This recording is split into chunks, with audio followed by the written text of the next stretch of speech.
guys, nandito tayo ngayon sa Figaro Coffee sa Pagbilao, Quezon.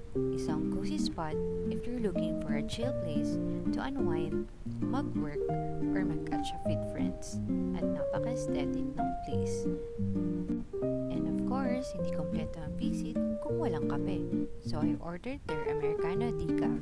Smooth at hindi overpowering. Perfect siya kung gusto mo ng kape na hindi sumisipa.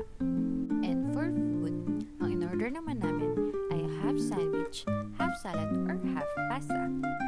Super light but satisfying. Especially kung gusto mo ng mga healthy combos.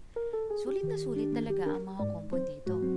Lalo na din kung gusto mong mabusog without going overboard. At oo nga pala, nagdagdag rin kami ng drink para sa meal. Ay salted caramel macchiato, sakto lang ang tamis at masarap ipares sa half and half meal.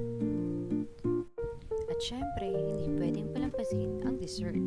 So we tried their keto brownie. Masarap, moist, chocolatey, at perfect para sa mga nagbabantay ng sugar. Pero gusto pa rin naman mag-dessert. Guilt-free treat talaga. Ang ambience dito sa Figaro Pagbilao, sobrang relax.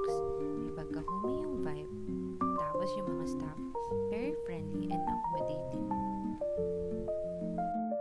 So if you're around Pagbilao and looking for a cozy cafe spot, try nyo na dito sa Figaro Coffee Pagbilao. Masarap ang kape at may food options na swak sa lifestyle mo. So don't forget to like, comment, and follow for more food trip and coffee spot reviews. Thank you!